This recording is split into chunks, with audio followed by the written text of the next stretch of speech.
I got to go back to the day that you decided to quit your corporate job. What was that day like? The most scary day. So wait, how do you, for those listening that have thought about, they're saying, yes, Marsilda, I resonate with you. Yes, I wanna do this, but they don't have that courage. How did you wake up that morning? And what kind of courage or what kind of mindset did you tell yourself when you walked into that office and you left this corporate entity that was very much rewarding you? Like we've spoken prior to this interview, and you told me that they were promoting and promoting. What are you saying to yourself? I think I told to myself, I said, you have one life to live, and it's yours to choose how you want to live it, and not have others tell you how to live it. And then I said, doesn't matter what business you'll have, which I kind of like, at that time when I wanted to quit, I didn't know if I wanted to open a business yet. I literally wanted to take a break and start rethinking and be closer to my daughter, because I was having my second one.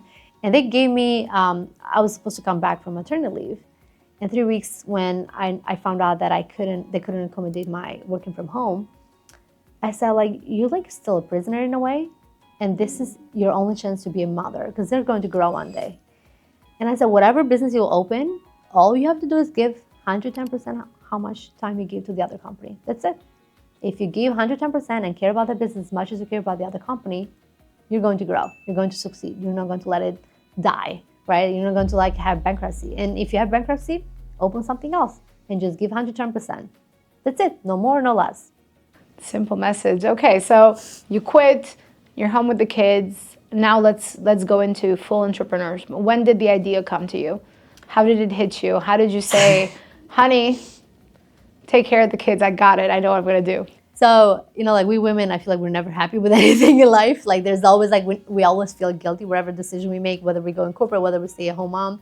And I was actually being home. It happened to be pandemic. We couldn't go anywhere. And I was just like changing diapers.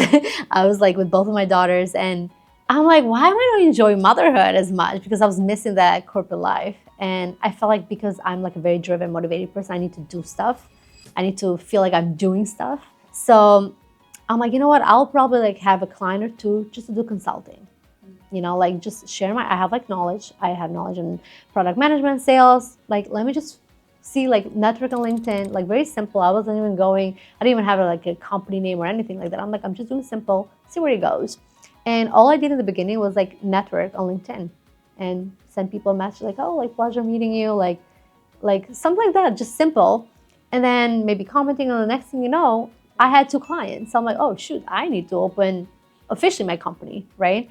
So I started just like consulting, and basically what I found out is a lot of people, they didn't have either the budget to hire like a whole marketing department, but even when they had the department, they didn't have like a strategic director of marketing or marketing manager to tell these people what to do and how to bring the ideas to life, right? Like how to grow a community online, how to grow a business.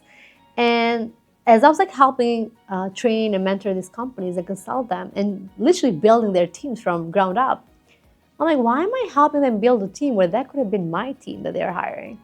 So it just like, I got the light bulb. I'm like, I should have a marketing agency and be like, oh, you want a social media manager? We have it. You want a web designer, web developer? We have it. So that's kind of like where it went from consulting to have like a whole like full package marketing agency for, my current clients at that time, but also like my future clients. So essentially what you're saying, in the beginning, you just missed being out there, and you just say, I'm just going to see if anybody wants some consulting services. Yep. What I did in corporate, maybe they want a little piece of this. Maybe they want a piece of that corporate structure into their business. And then as you're sitting there and they're telling you, oh, I need this and I need that, and you're like, light bulb moment, I can do this and I can also offer all these things. So talk to me about that first startup. Everybody has similar dreams, right? Let's say there's somebody listening that has similar dreams, but a lot of people can't get the engines going, right? The engine just kind of, it's like a stop and go, right? And before you know it, they're like, I'm not gonna push this car. Like, I'm just gonna leave it on the road and go. So how did you get the car rolling? Like, how were you able to get your engines going with the marketing agency? So a lot of people, like I said, they forget what they did in corporate. So they forget that they were making, let's say, 70 calls a day. But in their own business, because they're their boss, they feel like I'm too good to make calls. Like I probably need to hire someone. No, you don't. You don't need anybody in the beginning. It's just you. You're the one making the calls. And if you don't do those first calls, first emails, first messages on LinkedIn, whatever it might be, and just, it's like almost like a bingo effect. One of the numbers will come up, right? Like, somebody will be like, yes, let's go and call. Let's get a call. And that person, when you give them results, is going to refer you to another person. In the beginning, I didn't have a website. I didn't have like a social media presence. I just had my LinkedIn account, which I think was like 1,000 connections I had at the time. All it took was sending messages to people. And I didn't pitch anything. I was just genuinely networking. I'm like, hey, like, I'd love to know what you're doing, to see like what stage of business you're. Like, I offer consulting. I want to see if we can collaborate. Simple as that. Offer maybe a 1-hour strategy session. Like, I just started my business and I'm trying to like practice and see like if my coaching or mentoring consulting is valuable to people. And would you be free for 1 hour free strategy in exchange of like maybe a review, or just like to help me in a way figure out like what they needed, right? And a lot of people from that 1 hour free strategy went to becoming a full client. And then from there, went to grow their business, because as their business grows, they need more services right now. Okay, now we have the budget to do this, to do this. And that's where I started growing my team. And from there, I'm like, okay, I need to step up my social media game, because I noticed like that's all what it is, right? I don't need a website.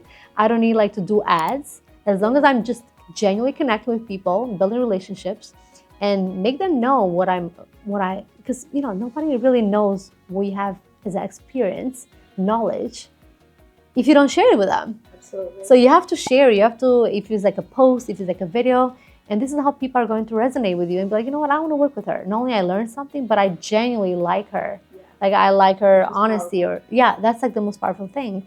And in the beginning, like I was never thinking like, oh, I'm going to like grow a lot of followers, because followers is just a number at the end of the day.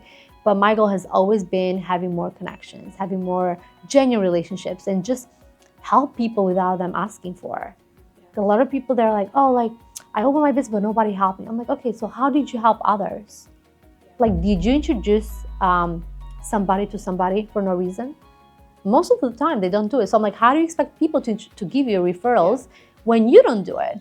So you have to always ask the question, like, if I'm in their shoes, what do I do?